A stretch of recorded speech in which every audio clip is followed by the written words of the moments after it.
They were told the Americans would never take them alive. They were told capture meant shame, violation, and death. So when the sky over Saipan stopped shaking and the guns went quiet in the summer of 1944, Nurse Hana Kobayashi believed silence was only the beginning of something worse. She was 24, trained in Nagasaki, posted to the field hospital at the foot of Mount Tapochau. For weeks, she had wrapped shattered limbs with strips of old uniforms and prayed the smell of rot would not draw flies. The day the last radio went dead, she helped bury 2 surgeons behind the latrine trench, then sat among the ruins and waited for the order to die. But the order never came. Instead, American voices rose out of the trees, sharp, young, foreign. A white flag fluttered somewhere down the ridge. The few survivors of the women's medical unit, 8 of them, were herded together by Marines in dust-stained khaki. The men didn't scream or strike. They simply gestured toward the beach, rifles lowered but ready. Hana's left thigh throbbed. A fragment of metal from a mortar shell had torn through muscle 2 days earlier. The blood had dried black on her uniform and glued the cloth to her skin. Every step ripped it open again. She tried not to limp, afraid it would mark her as weak.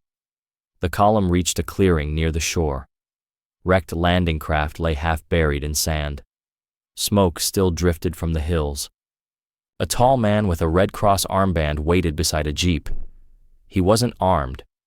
His sleeves were rolled up, forearms sunburned, eyes hidden behind round spectacles. "Medical," one Marine said, nodding toward the women. The tall man, Lieutenant Daniel Carter, U.S. Navy Medical Corps, looked over the group quickly. His gaze was clinical, not curious. He pointed at Hana's leg, then to the stretcher on the jeep. She shook her head, misunderstanding, clutching her skirt. The translator, a Nisei corporal from California, spoke halting Japanese. "He wants to treat you. You are hurt." Hana only heard treat and hurt and thought interrogate. When Carter stepped forward, she flinched. The Marines tightened their grips but held position. Carter crouched, studying the dark stain spreading from Hana's thigh down to her knee. He murmured something to the translator. "She will lose the leg if we wait," the translator said. Hana's breath came shallow. In the distance, she saw the hospital tents burned flat. The wind smelled of iodine and ashes. She wondered if dying here would be cleaner than whatever awaited her in American hands. Carter pulled a pair of scissors from his field kit. He held them up so she could see the blades, then pointed at the blood-stiffened fabric. "Cut," he said slowly. "I must cut." She shook her head violently. The translator tried again, but fear roared louder than any words. When Carter knelt and slipped the scissors under the edge of her torn uniform, she screamed. The Marines jerked upright. One raised his rifle instinctively. Hana swung her fist, caught Carter's shoulder, stumbled backward, and fell in the sand. The movement tore the wound open. Blood welled bright through the old fabric. For a heartbeat, everyone froze. The woman sprawled, the Marines tense, the doctor halfway between command and compassion. Then Carter did the only thing he could. He dropped the scissors, raised both hands, and shouted, "Med kit! Bandage!" The Nisei corporal ran to him with a green pouch. Carter opened it deliberately where she could see. Gauze, antiseptic powder, forceps gleaming in sunlight. No weapon, no rope. He poured iodine on a pad. The sharp smell cut through the salt air. "Stop bleeding," he said slowly, pressing the cloth against his own arm to demonstrate. "You hurt me. Help." Hana stared, chest heaving. Her eyes darted from the pad to his hands, to the translator stammering, "He is doctor, not soldier." "Please." The fear in her face wavered, replaced by confusion. Then she nodded once, trembling. Carter approached again, moving like a man soothing a frightened horse. He slit the fabric cleanly, peeling it away from the wound. The sound, cloth tearing from dried blood, made her wince. He worked quickly, rinsing with canteen water, sprinkling sulfa powder, wrapping fresh gauze tight above the gash. When he tied the bandage off, his forearms were streaked with her blood. He looked up, met her eyes, and said a single word she didn't need translated. "Okay." Hana blinked. For the first time since the invasion, she saw no hatred in an enemy's face, only exhaustion, focus, and something almost like mercy. That night, the prisoners were loaded onto trucks toward the southern beach. The ocean shone black under the moon. Hana sat wedged between two other nurses, her leg throbbing but clean. The torn fabric of her uniform fluttered against the fresh gauze. In her mind, the same image replayed, the moment the doctor's hands stopped her bleeding instead of her life. She didn't know his name yet, only that he had touched her wound with gentleness, not greed. And that, somehow, was harder to bear. The transport ship USS Mercy waited off Saipan's coast, its decks crowded with stretchers and crates of medical supplies bound for Guam. The women were guided up the ramp under guard, not chained. Hana felt the plank sway under her bare feet and caught a glimpse of the island fading behind her, the jungle, the smoke, the graves. Below deck, the air smelled of metal and disinfectant. Rows of cots lined the hold. Sailors carried buckets of fresh water, doctors shouted orders, and everywhere there was motion, organized, impersonal, efficient. It was nothing like the chaos of the Japanese field hospitals she had known. Lieutenant Carter moved among the wounded, sleeves rolled, notebook tucked into his pocket. When he reached Hana's cot, she tried to sit up, but pain shot through her thigh. He gestured for her to stay still. "No move," he said softly. "Rest." Then, turning to the translator, "Tell her the bleeding stopped, but we'll need to check for infection on Guam." The translator repeated it. Hana listened, half understanding. The word infection she knew. She had whispered it over too many dying soldiers. She nodded, whispering a hoarse arigato. Carter hesitated, then smiled, a small, tired thing that reached his eyes. "You're welcome," he said, though she couldn't know the words. The ship rolled northward through calm seas. Days blurred into light and darkness. American nurses came often, checking pulses, replacing bandages, offering broth. Some prisoners refused to eat, certain it was poison. Hana forced herself to sip, tasting salt and meat for the first time in weeks. At night she dreamed of the scissors glinting in sunlight and woke trembling until she remembered the gauze around her leg. Each morning she expected cruelty, and each morning none came. The sailors saluted their officers, carried the wounded gently, joked among themselves like men trying to forget the war. When Guam appeared on the horizon, a green rise out of blue water, the prisoners crowded the rails. Carter stood nearby, clipboard in hand. He looked toward the island, but his gaze seemed distant, as if he too couldn't quite believe the war was ending. Hana studied him from where she sat. She still didn't trust him, not fully. But the image of his raised hands, his bare palms open in the sunlight, had carved itself into her mind. She didn't know it yet, but that single act, the tearing of her uniform to save her leg, would become the first crack in a wall of hatred built by years of propaganda. As the ship eased into Opera Harbor, loudspeakers called orders in English.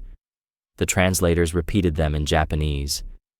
"You will be examined by doctors. You will receive medicine. Do not fear." Fear was all they had left. But somewhere beneath it, hidden even from herself, Hana felt the smallest pulse of something different. Not gratitude yet, just curiosity. What if the enemy's kindness was real? What if survival meant learning to see them as human? The gangway lowered. Sunlight poured down like new fire. The next chapter of her captivity, her healing, was about to begin. Guam smelled of rain and fuel. The USS Mercy dropped anchor in Opera Harbor under a sky washed clean by storms. American flags rippled on the shoreline, and behind them rose a forest of white hospital tents stretching toward the hills. To Hana, it looked like another invasion, only this time the soldiers carried stretchers instead of rifles. The prisoners were unloaded in silence. Marines guided them down the gangway, no shouting, no blows. Hana limped through puddles, her leg wrapped in clean gauze that still felt too pure for her skin. When her sandal sank in the mud, an American nurse caught her arm before she could fall. "Careful," the woman said softly, words Hana didn't understand but tone unmistakable. It was the voice one used for the sick, not the defeated. Inside the tent, the air was heavy with antiseptic. Rows of cots glowed under hanging lamps. Hana's heart pounded as a young medic pointed to a bed. She sat stiffly, clutching the edges of the blanket like armor. Through the thin canvas she heard engines, distant waves, and somewhere a phonograph playing an American tune, light, careless, like a sound from another world. Lieutenant Carter moved among the beds with his clipboard. He spoke briefly to the translators, then to the nurses. Orders drifted through the air. Temperature, dressings, injections. When he reached Hana, she looked away, remembering the scissors' gleam, the shock of his hands on her thigh. Her body tensed. The translator, a Nisei man named Kobayashi, no relation, smiled awkwardly. "He says you are lucky. The wound is clean.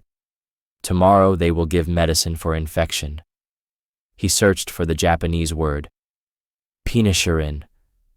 "Penicillin," Carter corrected gently. Hana blinked. She had heard rumors of that drug, miracle powder that stopped fever in a day. Japan had never had enough. She thought it was legend. "Honto?" she whispered. "Really?" The translator nodded. "Really." A nurse rolled a cart beside the bed. Bottles clinked, labels in English. She prepared a syringe while Carter checked Hana's pulse. His touch was professional, impersonal, but her heart still raced. She wanted to pull away but forced herself still.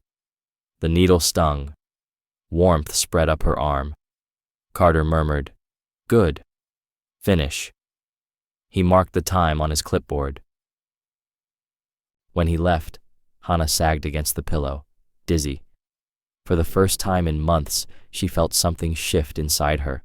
Not faith, not trust, only a flicker of physical relief. The pain in her thigh dulled.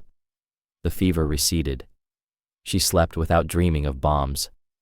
Morning brought sunlight through the canvas seams and the smell of food. Bowls of rice porridge, tinned fruit, something that looked like soup. The Japanese women stared, afraid to eat. The Americans watched patiently until one nurse sat beside them, took a spoonful from her own bowl, and smiled. Only then did the prisoners lift their spoons. Hana tasted sweetness, peach syrup. She closed her eyes. It had been years since she'd tasted anything that wasn't smoke or salt. That afternoon, Carter returned with the translator. "Walk," he said, gesturing toward her leg. She obeyed, swinging her legs off the cot. Pain knifed through her thigh, but held steady. He crouched to examine the bandage, careful not to touch bare skin. "Better," he murmured, and for once she understood the word. Better.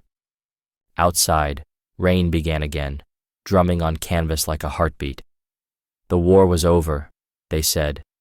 Yet for Hana, something new was only beginning, the long, bewildering war inside her own mind. Days on Guam settled into rhythm. Wake at dawn, inspection, breakfast, medicine, silence. The Japanese women occupied one tent, the men another farther down the slope. At first they whispered about escape or suicide, but none had strength for either. Instead, they watched the Americans with guarded fascination. The nurses laughed easily, even with enemy patients.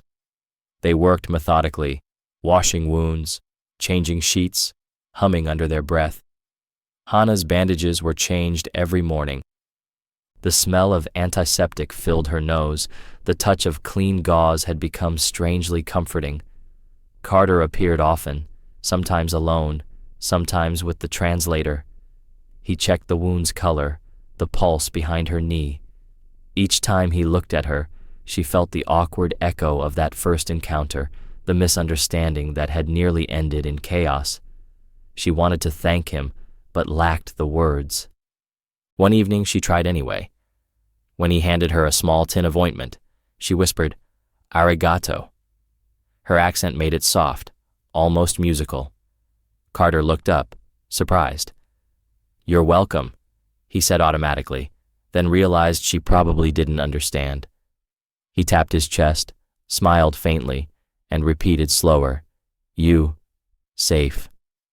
The phrase struck her harder than the shell that had wounded her. Safe. A word she had forgotten existed.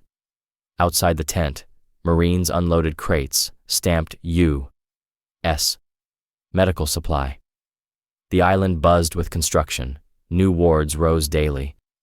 Word spread that some prisoners would soon be transferred to a large hospital in Hawaii for long-term recovery. Hana overheard the translator mention her name among them. She froze. Hawaii, enemy homeland. Could mercy stretch that far? That night, fever dreams took her back to the field hospital at Mount Tapachau. She heard Japanese officers shouting, ordering nurses to die with honor. She remembered the propaganda posters, American devils with fangs, women screaming in their claws. She woke gasping to the sound of an American nurse humming a lullaby. The contrast made her throat tighten. How could both images exist in the same world? In the days that followed, her strength returned. She began helping the nurses fold bandages, instinct taking over from training. One nurse, a red-haired girl from Iowa named Meg, grinned when Hana neatly rolled a dressing tighter than any trainee. "Good," Meg said, giving a thumbs up. Hana hesitated, then mimicked the gesture. The whole tent laughed quietly. For the first time since the surrender, laughter didn't sound like betrayal. Yet with health came guilt. Every letter from home, filtered through the Red Cross, spoke of starvation, cities burned, families missing. Hana read them under the dim tent light and felt her stomach twist. She was eating American food while her country starved. She was healing because the enemy had decided she deserved to. When Carter came to discharge her for transfer, she asked the translator a question she had rehearsed all morning. "Why help us? We are enemy." The translator hesitated. Carter, hearing the tone, asked what she'd said. After a pause, he answered through him. "Because war ends when someone chooses to stop hurting." The words landed like another incision, painful, necessary, irreversible.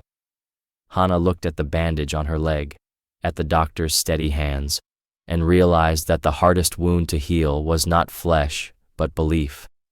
A week later, a transport plane lifted off from Guam toward Honolulu. Hana sat by the window, clutching a small packet of gauze Meg had pressed into her palm as a keepsake. Below, the Pacific shimmered endless and blue. Somewhere beyond that horizon lay Japan, broken, starving, waiting. But ahead lay something she could not name yet, a place where enemies became healers, and where her understanding of mercy would change forever. The morning of the transfer came pale and still. Clouds dragged low across the Pacific as the nurses moved between tents, calling names from a clipboard. When they reached Kobayashi Hana, she rose slowly, clutching her small bundle of belongings, a comb, a rolled bandage, one photograph so faded the faces were ghosts. Outside, jeeps rumbled toward the airstrip carved from coral and red clay. A line of wounded prisoners waited beside a gray plane marked with the Red Cross. Its engines idled like distant thunder. Hana hesitated at the ramp. The smell of oil and sea salt filled her lungs, so different from the burning air of Saipan. Carter stood nearby checking manifests, his shirt sleeves whipping in the wind. When he saw her pause, he stepped closer and spoke through the translator. "It's a short flight. You'll be safe." That word again. Safe. She nodded, but did not answer. Inside the plane, metal benches lined the walls. Straps rattled overhead. The women sat shoulder to shoulder, silent except for the cough of an older nurse behind them. An American orderly moved down the aisle, tightening seatbelts, offering canteens of water. Hana watched his gloved hands and wondered how many Japanese soldiers those same hands had once tried to kill. When the engines roared and the aircraft lifted from the runway, her stomach lurched.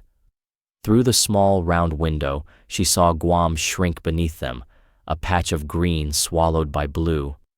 Beyond it lay home, somewhere far east, ahead, the unknown. Carter sat opposite, writing notes in a small book.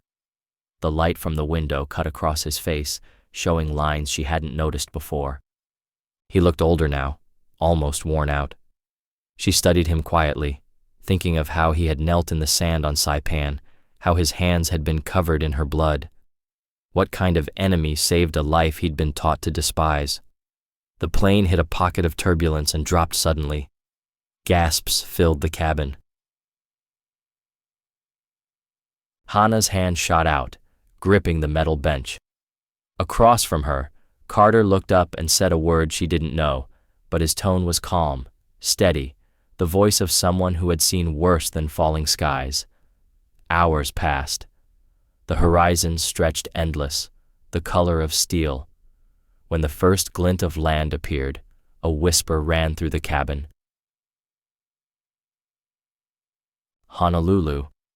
The island rose from the sea like something imagined, green mountains, harbors full of ships, sunlight striking the glass windows of buildings untouched by war. The plane circled once before descending. Hana pressed her forehead to the window.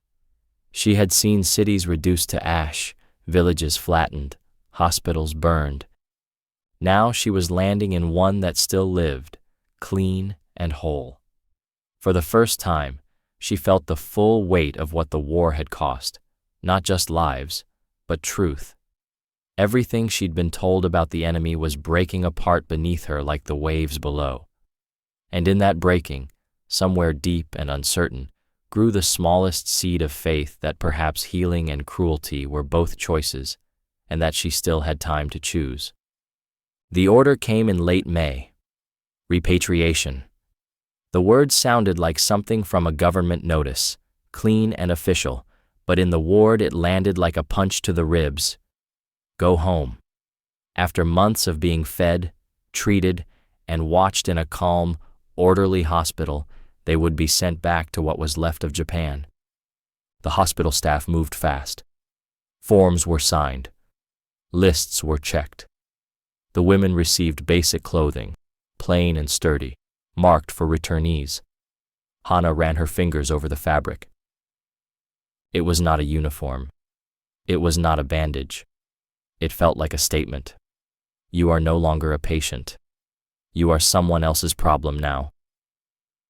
They left Tripler before sunrise. Trucks took them down toward the docks at Honolulu Harbor. Hana sat in the back of the truck with other former prisoners, most of them women from Saipan and Okinawa. No one spoke. The road curved past palm trees and low houses with gardens. Paper lanterns hung on porches. Children in clean clothes rode bicycles in the early light. The sight made her chest ache. In Japan, children were digging through ash for scrap metal to trade for rice. The ship that would take them west was already loading. American military police managed the pier.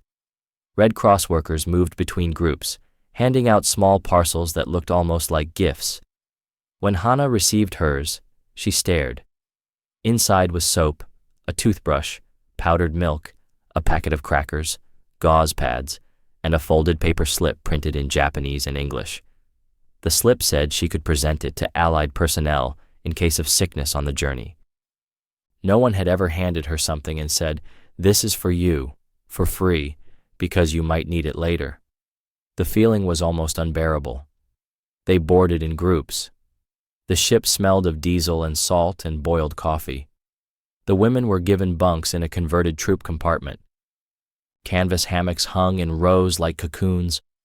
The air below deck was warm and crowded, but to Hana it still felt safe. Safe. The word would not leave her alone now.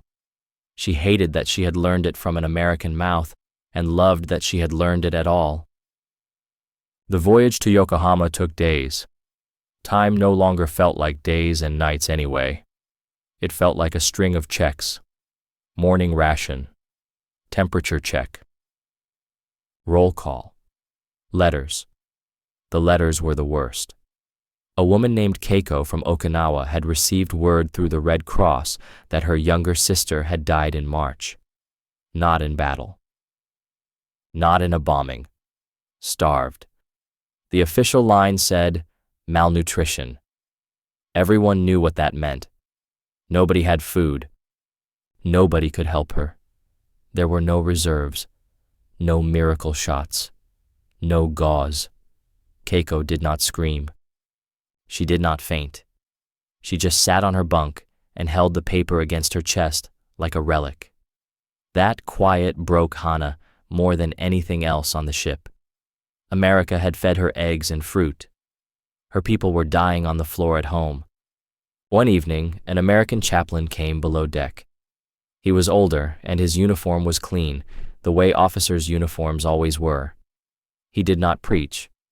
He sat on an overturned crate and said, slowly, through a translator, "You will arrive in Yokohama. You will be processed by Allied command. You will be given instructions. You will not be harmed. Please do not run. Please do not panic. The war is over. The war is over." They all heard the words, but none of them believed the last part, because for them, the war had simply moved inside. On the 5th morning they saw it. Land on the horizon. Gray at first, then darker, then real. Japan. The ship approached Yokohama harbor under a washed-out sky. Smoke still hung over parts of the port, even though the fires had been out for months. Cranes twisted like broken ribs. Warehouses lay open like cracked teeth. Whole blocks were flattened, only foundations left, like chalk outlines of vanished streets. Closer in, Hana saw a line of people along the pier, more bone than body, wearing whatever cloth they could find. No one waved. No one cheered. They only watched. Hana's stomach turned cold. She had known there was bombing. Everyone had known. American B-29 firebombing raids had burned Tokyo, Yokohama, Kobe, Osaka. People called it paper city burning. Wooden houses went up in sheets of flame, whole neighborhoods in one night. She knew that as a fact. But knowing is not the same as seeing. The gangway dropped. American military police and Japanese civil officers working under Allied Occupation Command waited at the bottom with clipboards. There were signs in Japanese, posted by order of Supreme Commander for the Allied Powers, General Douglas MacArthur's office. Some signs directed returning nationals to quarantine areas, some to registration desks, some to food lines. The orderliness felt almost cruel against the ruin behind it. Hana followed the line down, clutching her packet, walking carefully to avoid reawakening the wound in her leg. She could feel people staring at her. She knew what they saw. A young woman with clean skin. A healthy face. A bandage professionally wrapped. American-issue clothes. They would not see the nights she shook with fever, thinking she would die nameless on Saipan. They would not see Carter's hands held up in the sun to show he meant no harm. They would only see that she had lived when others had not. She wanted to hide. She also felt ashamed for wanting to hide. She had survived. Was survival now a shameful thing? Name, a clerk asked, in Japanese. Place of origin. Any surviving family? Kobayashi Hana, she answered softly. Nagasaki. My mother, if she is alive. At the word Nagasaki, the clerk's eyes flicked up. There was a pause. Then he stamped her paper and said quietly, I hope she is alive. Hana felt the floor tilt. She knew about the bomb dropped on Hiroshima. Everyone on the ship knew. They had been told by translators and by rumors. A single bomb, they were told, in one blast. A city gone. But Nagasaki had been hit too, days later, when Japan was already collapsing. She had been in Saipan when it happened. She had not heard a thing until Honolulu. Now the clerk's voice made it real. Her legs shook. For a moment she could not move.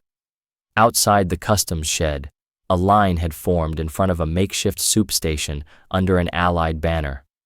Paper bowls. Ladles. The smell of something warm floated on the harbor wind. A woman in a patched kimono leaned forward, eyes desperate, hands out. She could have been any age. War and hunger erase age. Behind her, a child with a shaved head swayed on his feet. Hana felt something tear inside her. It was not the leg. It was somewhere deeper. That was the first moment she did not feel like a patient or a prisoner. She felt like a traitor. They sent her north by rail. Trains were still running, barely. Some cars had no glass. Some had benches made from scrap wood. The lines themselves had been repaired by occupation engineers with help from Japanese crews working 12, 14 hours a day to get people and food moving again. A U.S. Army officer in a jeep watched men unload sacks of rice into a station warehouse. On the wall behind him, someone had chalked a message in Japanese. We are alive because of rations. Do not steal. The trip to Tokyo took hours. The landscape outside the train window was like a wound that had scabbed but not healed. Farm fields, then sudden stretches of charred earth where villages had been. Piles of lumber where houses once stood. Laundry lines strung between leftover poles. People everywhere, moving on foot, moving with carts, moving in silence. At Ueno Station, Hana stepped down into a city that did not look like a city anymore. Tokyo had been the heart of an empire. Now it was piles and paths. Blocks that once held wooden houses were now flattened open spaces with makeshift shelters built from tin, burned timbers, and whatever sheet metal people had scavenged from factories that no longer existed. Clotheslines hung between barrels. Laundry flapped like surrender flags. Oil drum stoves smoked in alleys that used to be streets. Occupation troops were visible but not dominant. Jeeps rolled slowly. Military police stood at corners, not pointing rifles, just watching. Some Japanese bowed to them out of habit. Others refused to look. A woman passed carrying a bundle of kindling on her back and never once lifted her eyes. Hana moved through the streets like a ghost who had somehow wandered back into the world of the living. Her mother was supposed to be in the northeast quarter. At least that was what one of the clerks in Yokohama had guessed, based on the last known registration. Hana walked until the ache in her thigh returned, and then walked farther. She found her mother in what had once been a house and was now a skeleton of beams draped in cloth. For a few seconds, neither of them spoke. They only stared. Her mother was smaller than Hana remembered. Older, too, in a way that had nothing to do with years. Her cheeks were hollow. The skin on her hands was cracked and gray from smoke and washing in cold water. But her eyes were the same, sharp, present. Alive. Hana, her mother whispered. Not a question. A statement. Proof of a prayer granted. Then she crossed the dirt floor and put both hands on her daughter's face. For a long moment, Hana could not breathe. The touch was both familiar and unbearable. She had imagined this so many times, and in every version she came home broken, limping, feverish, in need of rescue. She had never once imagined coming home strong, fed, upright, with clean bandages and American medical gauze in her pack. Her mother pulled back just enough to look at her arm, her face, her leg. Her gaze paused where the bandage still wrapped Hana's thigh. Her mouth trembled. Something like relief and something like shame passed across her face. She whispered, "You are whole." Hana felt heat rise in her throat. "I am whole," she said. Then the guilt hit so hard she had to sit. They ate that night on the floor. Her mother shared everything she had. A little rice, stretched with barley. A watery soup from dried fish bones and greens. Hana forced herself to eat slowly, even though her body screamed for more. It was the smallest meal she had eaten in months, and it was still too much. Every swallow tasted like theft. "I heard you were dead," her mother said softly. "They said nurses on Saipan died with honor. They said that was better. I did not believe them. I told them you were stubborn. I said, she will come back to me even if the emperor himself told her not to." Hana stared at the bowl in her hands. Her eyes blurred. She remembered the posters. Die with honor. Never surrender. Never be shamed. She remembered officers yelling that being taken by the Americans was worse than death.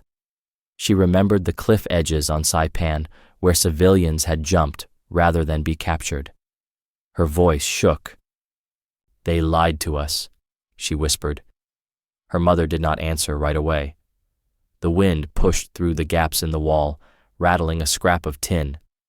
Far off, someone was singing softly to a crying child. Finally, her mother said, "Yes, they lied to us." The words were simple. They were also the most dangerous words Hana had ever heard spoken aloud in Japanese. Her mother reached for her hand.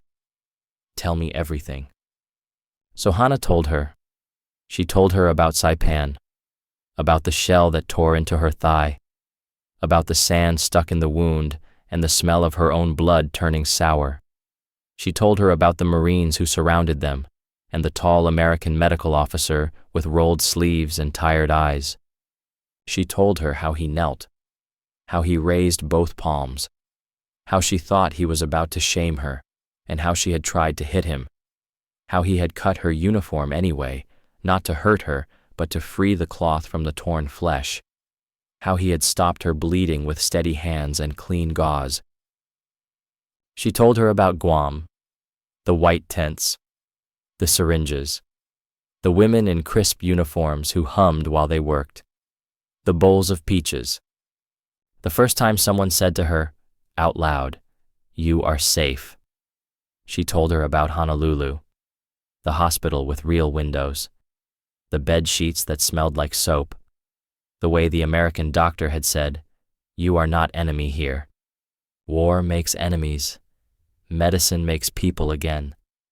Her mother's eyes filled as she listened. She did not interrupt. She did not recoil. When Hana finished, she waited for anger. She expected to hear, "How dare you accept kindness from them? How dare you live well while we starved? How dare you believe anything they said?" Instead, her mother exhaled slowly and said, "Then some of them remembered how to be human." That was all. Some of them remembered how to be human. Hana covered her face with both hands and sobbed. Outside, Tokyo smoldered and rebuilt itself one scrap at a time under the watch of soldiers wearing foreign uniforms. Food was rationed. Winter would be cruel. Nothing was healed. Nothing was simple. But in that ruined room, something shifted. Hana realized she no longer carried just her own survival. She carried a different kind of weapon. A story. Not a story about how Americans were devils. Not a story about how surrender was shame. Not a story about how death was the only honorable end.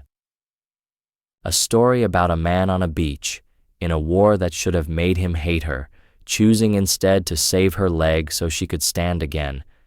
A story she would tell, and tell, and tell, because survival alone was not enough. Surviving had to mean something. That night, as she lay awake listening to the low sounds of a broken city learning how to live again, Hana understood the full cost of coming home. Coming home meant learning how to live with mercy she was never supposed to receive. Coming home meant refusing to pretend it had not happened. Coming home meant saying, out loud, even if only to her mother in the dark, that the people she had been trained to hate had also kept her alive. And once she said it, the war inside her finally had a name. It was not rage. It was not fear. It was responsibility. Tokyo, 1947. The war was officially over. The occupation was not. General Douglas MacArthur's headquarters, GHQ SCAP, Supreme Commander for the Allied Powers, had flooded Japan with rules. New food programs, public health campaigns, school reforms, posters about vaccinations, notices about keeping water clean so disease wouldn't spread in the rubble. People grumbled that Japan had become a nation taking orders from an American general instead of from an emperor. People also lined up for those rations anyway, because rice was rice, and hunger did not care about pride. Hana worked in a civilian hospital in Tokyo, though hospital was a generous word. It was half intact concrete, half patchwork lumber. Windows were plastic sheeting where glass used to be. The halls smelled like boiled bandages and carbolic. On the wall near the entrance, someone had hung a faded Red Cross flag beside a hand-painted sign in Japanese. Do not hide fever. Report it. We can treat it. That sentence, we can treat it, had not existed during the war. During the war, fever meant you either worked through it or you died quietly and no one wasted medicine on you. Now, every morning, Hana boiled instruments, scrubbed her hands, and wrapped wounds the way the American Navy nurses had taught her in Guam. Not wrap until it looks covered, the way she'd done in the caves on Saipan. She wrapped with pressure to control bleeding, left a drain for infection, checked capillary refill in the toes, logged temperature on a clipboard. She had a clipboard now. She had a chart for each patient. Order, like in Tripler. Sometimes older doctors watched her and said nothing. Sometimes they watched her and frowned. One, a gray-haired surgeon who had treated officers in Manchuria, muttered once, "Since when does a girl from Nagasaki tell me how to dress a wound?" and walked away. But when infection went down in his ward, he stopped muttering. She was not a doctor yet. Japan in 1947 did not hand white coats to women. She was officially classified as auxiliary medical staff, which meant she could assist, clean, translate, comfort, and in practice do almost everything except sign the paper. But when a child came in with a deep cut on his calf from scavenging scrap metal, and his mother hovered wringing her hands, and the boy shook with pain and shock, it was Hana who held him. It was Hana who cleaned the dirt from the wound.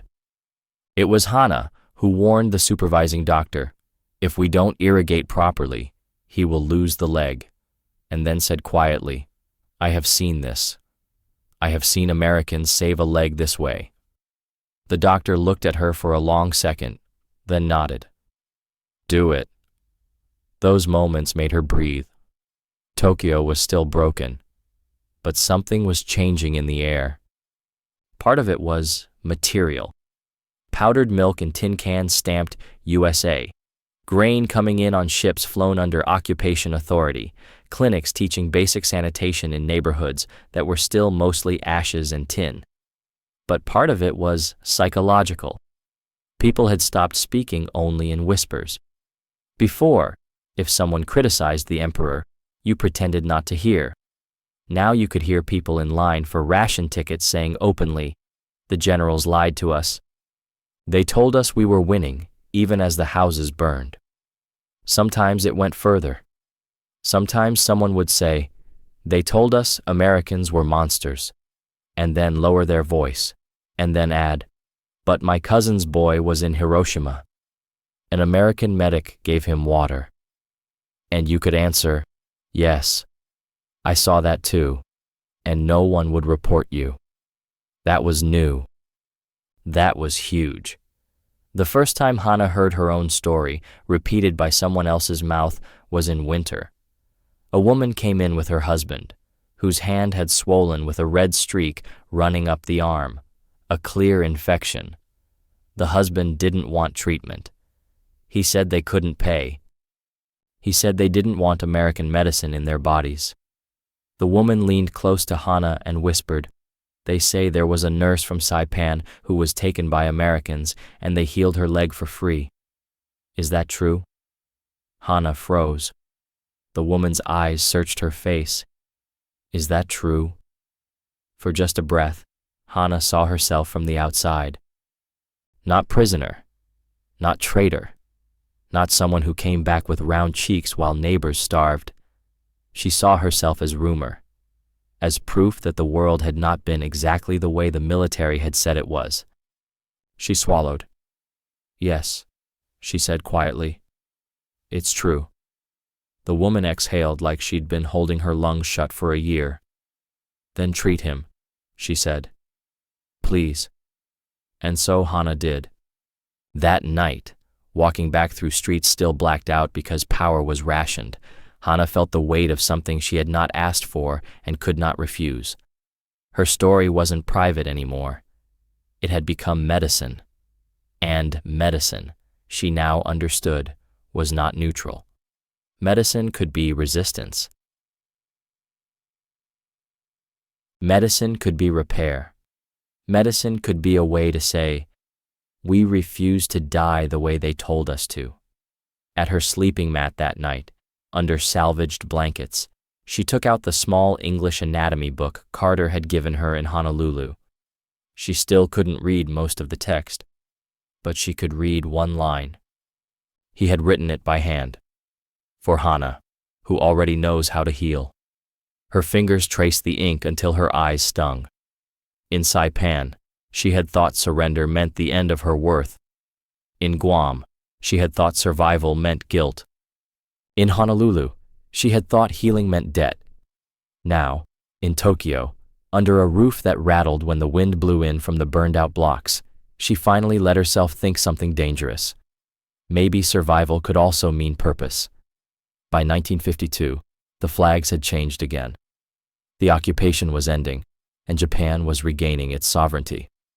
The loudspeakers that had once blared MacArthur's decrees now played pop songs and public service announcements about polio vaccines. A new constitution was in place. Women could vote. And Hana, once a temporary auxiliary, now wore a white coat with her own name stitched above the pocket. The path had not been easy. She had studied at night by candlelight, sharing one English-Japanese medical dictionary with 3 other women. During the day, she worked 12-hour shifts, dressing wounds, delivering babies, setting bones broken by factory accidents in the frantic rush of reconstruction. The hospital was still small, still poor, but it had glass in the windows now. The smell of rot that had haunted the ward since 1945 was finally gone. In the spring of that year, a letter arrived. The envelope was foreign, thin blue paper with a U.S. postmark. It had traveled through the Red Cross forwarding office. She almost didn't open it, thinking it was another supply notice. When she did, her hands shook. "Dear Hana, if this reaches you, it means the rumor I heard in Honolulu is true. You survived and became a nurse again. I am proud of that, though I do not claim any share in your strength. I am back in Chicago, teaching at a hospital. Every time I see a patient walk again, I think of you. Medicine, I once told you, makes people again. It still does. Perhaps it always will." Daniel Carter. Sevens. There was nothing else, no return address, no date beyond the stamp. Yet reading it made the air shift. She felt the years between Saipan and Tokyo collapse into a single heartbeat. The man who had once raised his hands to show he meant no harm was still out there, healing strangers in another language. That night she stayed late at the clinic, reading the letter again by lamplight. Outside, the city hummed with new life, streetcars, laughter, even jazz leaking from an American cafe. She thought about how the same nation that had dropped fire from the sky now sent textbooks, grain, and doctors. History was cruel and confusing, but sometimes it bent toward mercy. 2 weeks later, the local medical association asked her to speak at a small conference on post-war nursing and international cooperation. She almost refused. The idea of standing in front of men who still whispered "traitor" under their breath made her stomach twist. But her supervisor insisted. "You saw something none of us saw. You understand both sides of medicine." The hall was small, its paint peeling, its chairs mismatched. A Red Cross banner hung crooked on the wall. When her name was called, Hana walked to the podium and felt her palms dampen. A translator stood beside her. She looked out at the faces, gray suits, tired eyes, skepticism, and took a breath. "I was a nurse on Saipan," she began in Japanese. "I was captured. I thought capture meant the end of my honor. But the people I had been taught to hate treated my wounds. They saved my leg. They taught me to save others." A murmur moved through the audience. She continued, "I do not tell you this to praise them. I tell you this because it forced me to ask what honor means. If we can destroy cities, we can also rebuild them. If we can kill, we can also heal. I have learned that mercy is not weakness. Mercy is strength practiced on purpose." The translator's voice carried the words into English for the foreign observers in the back of the room. When she finished, the hall was silent. Then, slowly, a few hands clapped. It was not applause for performance. It was the cautious sound of people realizing they had permission to think differently. Afterward, a young intern approached her. He looked barely 20. "Sensei," he said shyly, "my father died in Manila. I grew up hating the Americans. But your story—" He hesitated, eyes lowered. "Maybe I should study abroad. Learn what they know. Then come back." Hana smiled. That would be the best kind of victory. That night, she walked home along the Sumida River. The lights reflected on the water like strands of broken glass stitched together again. She thought of the letter folded in her pocket, the ink already fading. She thought of Carter somewhere across the ocean, and of all the people who would never know his name but would still be healed by the medicine he taught. The war was over, but its lesson was still unfolding. And she, who had once been just a rumor of mercy, had found her own voice. Tokyo, 1983. Winter sunlight spilled through the windows of the university hospital, soft and cold as silk. "Doctor." Hana Kobayashi moved slower now. Her hair was silver, her fingers stiff in the morning, but her hands still remembered. Every line of tendon, every quiet pressure of gauze, every voice she had heard whispering, "It hurts here." Her students called her sensei and took notes quickly whenever she paused beside a patient's bed. They knew she was different from the others. She talked less about techniques and more about presence. "Do not touch until you mean to heal," she told them. Hands can lie. Patients feel it when they do. One afternoon after rounds, a young intern handed her a small package. "It arrived for you from overseas," he said. Inside was a photograph. A group of American doctors standing before an old hospital in Chicago. Someone had written in shaky pen, "Tripler, Honolulu, 1945, still remembering." Her chest tightened. Carter would be long retired by now, perhaps gone. But the handwriting was the same, thin, disciplined, deliberate. She placed the photo on her desk beside the anatomy book he had once given her. The paper had yellowed, but the title still read, "For Hana, who already knows how to heal." Outside, snow began to fall on the city that had once been ash. That evening, her granddaughter, a medical student, visited after class. "Grandmother," she said, "our ethics professor asked what moment made us believe in medicine. What should I say?" Hana smiled. "Say that you believe because someone believed in you first."